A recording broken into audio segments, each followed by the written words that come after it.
merupakan alternatif yang baik sebagai pengganti nasi yang layak dipertimbangkan karena memiliki kandungan karbohidrat yang tinggi dan dapat memenuhi kebutuhan energi harian, terutama dalam konteks diversifikasi pangan. Sebagai sumber karbohidrat, sukun memiliki tekstur yang mirip dengan nasi ketika dimasak dan dapat dikonsumsi dalam berbagai bentuk olahan. Di tengah tantangan ketergantungan masyarakat Indonesia terhadap nasi, penggunaan sukun dapat membantu mengurangi beban produksi padi yang memerlukan banyak air dan sumber daya. Selain itu, sukun bisa tumbuh di berbagai daerah, termasuk lahan yang tidak cocok untuk tanaman padi, menjadikannya lebih mudah diakses oleh masyarakat pedesaan. Dengan kelebihan ini, sukun menawarkan solusi praktis bagi kebutuhan pangan pokok yang lebih berkelanjutan. Meskipun belum sepopuler nasi, potensi sukun untuk menjadi makanan pokok layak diperkenalkan lebih luas. Dengan peningkatan pengetahuan dan minat, sukun dapat menjadi sumber pangan yang strategis bagi ketahanan pangan nasional. Secara ilmiah, sukun terbukti memiliki kandungan nutrisi yang cukup lengkap. Menurut penelitian, sukun mengandung karbohidrat, serat, vitamin C, serta berbagai mineral seperti kalsium dan kalium. Karbohidrat yang terkandung dalam sukun memberikan energi yang cukup bagi aktivitas sehari-hari, sementara seratnya dapat membantu pencernaan dan menjaga kesehatan usus. Lebih lanjut, kandungan vitamin C dalam sukun membantu meningkatkan daya tahan tubuh, sedangkan kalium berperan penting dalam menjaga keseimbangan elektrolit dan kesehatan jantung. Sukun juga dapat membantu untuk mencegah anemia, menurunkan kadar kolesterol, hingga membuat kulit lebih sehat. Selain itu, sukun juga dapat dijadikan obat untuk penyakit ginjal, hepatitis, penyakit liver atau kanker hati, sakit gigi, gatal-gatal pada kulit, pembesaran limpa, dan penyakit jantung.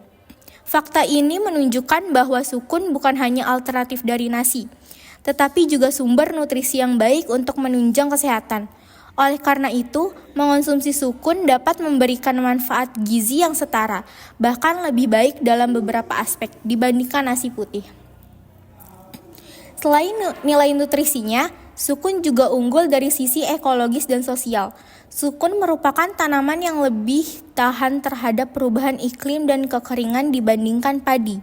Hal ini menjadikannya tanaman yang lebih mudah dibudidayakan dalam kondisi lingkungan yang kurang ideal. Dari sisi sosial, budidaya sukun tidak memerlukan modal besar dan dapat dilakukan oleh masyarakat desa yang ingin meningkatkan kesejahteraan ekonomi mereka. Musim sukun biasanya 2 kali setahun, yaitu di bulan Januari sampai Februari dan Juli sampai September. Sukun juga dapat dipanen dalam jumlah besar dan diolah dengan berbagai cara, seperti digoreng, direbus, atau dijadikan tepung untuk bahan makanan lain. Melihat berbagai keunggulan yang dimiliki sukun, tidak dapat dipungkiri bahwa sukun layak untuk dijadikan alternatif nasi. Selain kaya akan nutrisi, tanaman sukun juga lebih ramah lingkungan serta mudah dibudidayakan. Keberadaannya yang melimpah di berbagai daerah membuatnya lebih mudah diakses oleh masyarakat, terutama di wilayah pedesaan yang mungkin mengalami kesulitan dalam mendapatkan bahan pangan lain. Dengan manfaat kesehatan dan lingkungan yang signifikan, sukun bisa menjadi solusi jangka panjang untuk mengurangi ketergantungan terhadap padi. Melalui peningkatan produksi, promosi, dan edukasi, sukun dapat diintegrasikan sebagai bagian penting dari pola konsumsi masyarakat. Kesimpulannya, sukun merupakan alternatif yang sangat potensial sebagai pengganti nasi dari segi gizi. Sukun menawarkan berbagai nutrisi penting yang dapat menunjangi kesehatan. Dari segi ekologi dan sosial, budidaya sukun lebih mudah dan ramah lingkungan dibandingkan tanaman padi. Potensi sukun dalam diversifikasi pangan ini perlu lebih diperhatikan oleh masyarakat dan pemerintah sebagai langkah strategis untuk mengurangi ketergantungan terhadap satu jenis sumber pangan. Dengan demikian, sukun bisa menjadi solusi yang berkelanjutan bagi kehidupan pangan produk pokok Indonesia.